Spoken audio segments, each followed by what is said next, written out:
So hello mga kulichap, isang magandang umaga po sa ating lahat. Ayan, so may dumating na naman tayong package galing sa Lazada.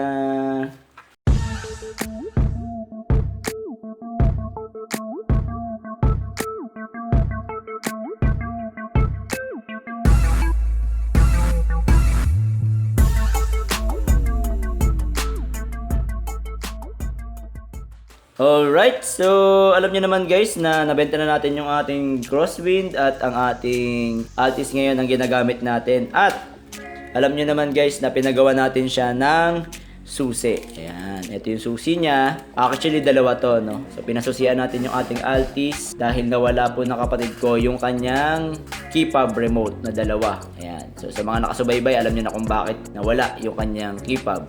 At dahil po gusto nating maprotektahan yung mga key fob na ganito, ayan, bumili tayo ng protector. Okay, so, bakit ba ako nagpo-protector? Alam nyo naman guys na ako'y medyo maalaga talaga sa mga sasakyan natin. Kaya itong mga ganitong key fob, gusto natin maprotektahan din para tumagal din naman yung buhay nila. Actually, may binili na akong isa. Ito, binili na natin to sa Car Truck Center sa Robinsons General Trias, no? Ayan, at sinukat na natin siya. So, ito ay worth 99 pesos. So, ito ay rubber, made of rubber. Ayan, tapos ipapasok lang natin dito sa ating key fob, no? Para protektado siya, 4 na button. Ayan, ang kagandahan nito guys, ito, nabubunot natin. Kasi ito, binubunot kasi natin tong parang pinakasusi niya sa door. Ayan, tulad niya, nabubunot siya. Ayan.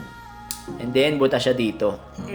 So, ito naman susi kasi nito, hindi naman kasi to actually talaga nagagamit dahil keyless entry naman yung ating sasakyan at push button yung ating handle, ano. So, pag lumapit ka sa sasakyan, automatic nag-o-open siya pag hinawakan mo yung handle. So, papakita ko na lang sa inyo guys yung feature ng ating Altis pag na-vlog ko yung Altis natin. Alright, so pero bago natin ituloy yung ating vlog, pa-shoutout muna tayo kay Eric J. Munoz. Ayan, shoutout po sa inyo sir.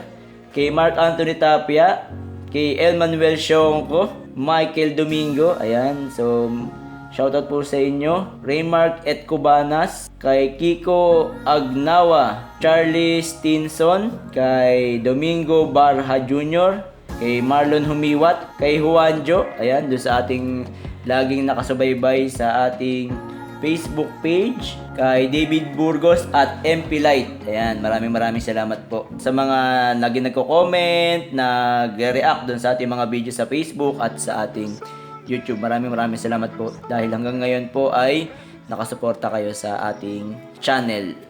Alright, so ito nga po, ano, ito yung isa nating ginamit na protector. 99 pesos lang po ito sa Car Truck Center. Diyan po located sa Robinsons General Trias. So, 4 po kasi ang button yan, kaya pinilit po natin pinili natin yung 4 na buttons din. Alright, so pero may nakita po kasi ako sa Lazada na protector din, ano. Ito kasi rubber, protected lahat, pero hindi mo kita yung loob, yung design ng inyong key fob, no. Ayan, tsaka medyo tumaba siya. Ngayon, may nakita ako guys na worth 168 pesos. Ayan, 2 piraso na po ito. Pero ito po ay galing pa ng China. Ritimoso. So, tingnan natin yung kanyang itsura. 2 piraso po ito, worth 168 pesos. Ayan. So, tingnan natin po itong isa. Ang kaibahan lang po nito guys, mas madali po itong isuot dun sa ating key fob, no? Kasi ito, medyo nahirapan ako magsuot nito kasi kailangan mo siyang isuot dito sa butas at isiksik ng isiksik papaloob, no? Parang ganito po kasi nangyari niyan. Yan. Papagkasyahin mo siya dun sa loob ng rubber, ibubuka mo siya para maisuot mo doon hanggang dito.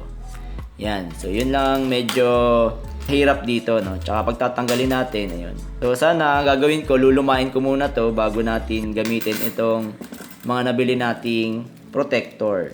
Okay. So, itong isang protector na to guys, tingnan natin, no? So, 2 piraso siya, isang likod at saka isang harap. Okay. So, ito naman, ganito naman ang mangyayari dyan guys. Clear.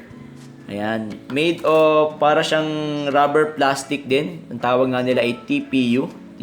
And then, mas madali siya ikabit dito. Ikakabit natin siya, ilulusot lang naman natin to. Kasi ito, ang problema naman dito, or ang kaibahan nito dito is, hindi siya open. Kung mapapansin nyo dito, mahuhugot mo yung susi.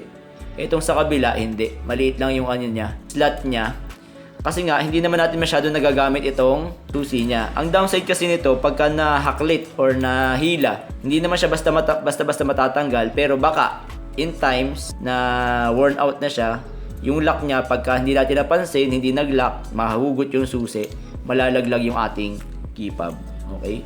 So, yun yung isa sa mga downside niya. Pero, ang isa sa mga good side naman niya, madali siyang hugutin pag kailangan mo yung susi. Halimbawa, nalobat siguro itong key fob natin, hindi natin mabuksan yung pinto, meron tayong pambukas ng pinto. Okay, so yun yung isa sa mga advantage nito. Ito namang isa, ang advantage naman nito is madali siyang ikabit. So, kunyari, meron kayong ganito. Ayan. Ilulusot nyo lang siya. Tingnan natin yung itsura niya, no? Ayan. Ilulusot nyo lang siya dito sa butas, yung pinaka keychain niya, and then yan. So, ganun. Oh, kita nyo. Ang ganda, no? Tapos, yung itong likod, para siyang i-insert mo lang siya sa likod. Yan.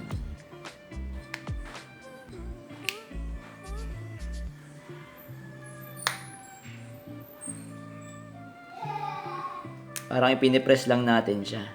At, okay. So, yun na. O, diba? So, ang advantage naman nito, kita mo yung design ng iyong key fob. Ayan. Tapos, protected yung key fob mo. Ayan, mapipindot mo siya. Sakto. Ito naman, sakto din yung button. Wala namang problema sa pindutan kasi magkakatapat naman yan. Pero ito kasi, kita mo yung design ng key fob mo. Ayan. So, ito kasi, pagka, parang sa tingin ko, pagka formal ka, sa formal gathering, tapos nakasabit yung susi mo sa may belt mo, 'di ba? Sa sinturera mo. Usually ganun naman 'yung nangyayari, nakasabit doon sa ating pantalon or sa short natin. Parang off siya kasi red ang kulay. So hindi siya formal tingnan, parang pang rugged type siya. Pag ganito, formal tingnan. Ayan. Ayan, 'di ba? Kumbaga, mas elegante siyang tingnan pag ito 'yung ginamit natin. Oh, 'di ba? Ganda. Okay. Tapos hindi naman siya mahirap pindutin kasi lapat na lapat din yung mga buttons. Alright, so sabi ko sa inyo, dalawa yung binili natin, ito yung isa. So yan, ito yung isa. Tingnan naman natin yung pangalawa. So ito naman pangalawa na nabili natin is medyo darker yung color. Ayan. Transparent din siya pero darker yung color. Ayan. So ito clear. Okay, ito darker yung color. So, tingnan natin guys. Ito na lang yung tanggalin natin kasi ito medyo mahirap talagang ilabas na. Mahirapan akong ilabas. Baka masira pa yung rubber pagka pinilit natin. Okay, so pagtatanggalin natin, bubuka lang natin ng konti ito. So, ito naman, nakagandahan pala ng ganito guys. Protected yung buo. No? Wala siyang butas dito. Tapos, ito lang yung pinakabutas niya para sa keychain. Tapos, hindi siya mabubunot basta-basta. So, secured yung inyong key fob. Tapos madali siyang tanggalin tulad yan. So, alisin mo lang yan pagka nagsawa ka na. No? O kaya nasira siya o gusto mo linisin, madali siyang tanggalin. Nag-lock tuloy yung ano. Okay, so ganun. Snap out mo lang and then ilusot mo lang to.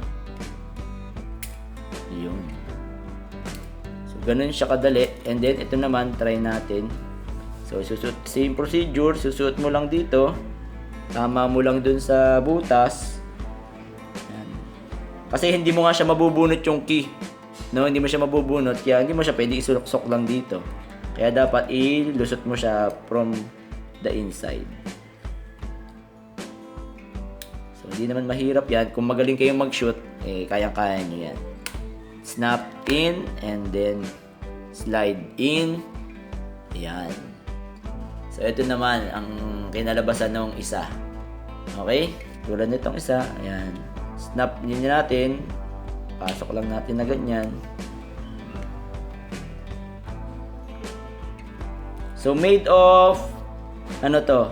Hard plastic. Hindi siya basta-basta yung tipo na parang masisira, mapupunit. Ano? Ayan. So, ito naman yung isa. Yun. So, ang downside nito guys is hindi naman masyado, kita mo pa rin naman yung mga labels. Ayan, kita mo pa rin. Pero darker siya. Okay, ito parang may dala-dala ka naman na isang parang buong bitim na kipab, no? Yan, mas darker siya. Palagay ko, mas formal to. Kung talagang gusto mo yung formal na gathering at eleganteng tingnan, mas eleganteng tingnan, ito yung gagamitin natin na kipab. Okay? So, yun. Ang pinagkaiba nung dalawa. Gusto ko sanang ilipat muna to. Gusto ko sanang ilipat yung isa para mamimili ngayon ako ng gagamitin kong kipab. Actually, itong isang kipab, lagi naiiwan sa bahay. So, hindi ko ngayon mapag-decidean kung alin yung gagamitin ko. Kung itong clear or itong black, no? So, tulungan nyo naman ako guys na mag-decide kung ano yung mas gagamitin natin sa tatlo na parang pang daily use natin. So, sa ngayon, ito muna yung ginagamit ko pang daily use natin. Hinihintay ko muna na mabura, masira. Ito. Yun. So, sana nga hindi muna ako bumili nito eh. Yan. Kaya lang, parang na-excite kasi tayo kasi alam nyo naman guys na talagang maalaga tayo sa mga gamit natin. Ginagawa natin ang paraan para mas tumagal siya at mas maprotektahan. Ayun. So, yun lang yung masishare ko ngayon guys. So, tulungan nyo lang ako guys mamili kung ano yung mas maganda sa tatlo na gamitin. Itong rubber ba na open dito sa taas na anytime pwede mong hugutin yung susi at butas siya. No? Or yung ganito na secured yung susi natin. Madali siyang tanggalin, madali siyang palitan, at madali siyang ilipat-lipat. Okay? Tapat din naman siya guys, at madaling pindutin. Yun. Diba? Kung narinig niyo yung response ng ating sasakyan, wala naman siyang naging problema. Ito nga lang, yun nga, may butas sa ilalim. Ito ay wala. Pero na-test na natin ito, hindi naman siya nakaka-apekto dun sa signal ng kotse to this kipab. Kasi yung dati parang ang iniisip natin pag ganyan ay hindi siya mababasa pero hindi naman malakas pa rin yung kanyang response, no. So ito pang Hilux yata, no, pang Hilux pero yun nga dahil nagpagawa lang tayo ng susi dun sa ating Altis, ito yung napili natin at kasukat naman siya. Yan. Good thing na nakasukat naman siya. So hindi ko alam guys kung meron siyang available para sa inyong mga sasakyan pero try nyo na lang din kasi baka naman mayroong mga available na ganito. So kung gusto niyo maprotektahan yung inyong mga kipab para against scratches at ito naman no kahit na ating i-scratch hindi naman siya basta-basta na i-scratch no at protection na rin para kung mabagsakan siya or bumagsak hindi siya basta-basta mababasag. Yun nga guys, ano ba maganda natin gamitin? Transparent, etong medyo black or eto. Ayan. Ano yung pang daily ko kasi ako naman medyo rugged, no? Ayoko na masyadong formal. Depende kasi sa event na nagagamit yan. Yun nga lang ito talaga medyo off. Yung kulay. No, kasi red. Kung wala kang masyadong okasyon na pupuntahan na meetings, pwede to. Ito naman, para sa akin, sa mga medyo formal, semi-formal meeting. And then, pagka gusto mo yung formal na talaga, na mukha ka talagang bigatin, executive. Alright, so hanggang dito na lang po siguro ang ating video at sana po may niyambag na naman ako pakipakinabang sa araw na ito. At sa mga hindi pa po nakasubscribe, subscribe lang tayo sa Kulit Shop. Ang shop na makulit pero walang physical shop. See you on my next videos. Bye-bye! Kulit Shop would like to thank the following sponsors: SJP Marketing, SJP Marketing Car Parts and Accessories, Gelson's Pagsugiron, Gelson's Vlog, and Gelson's D-Store.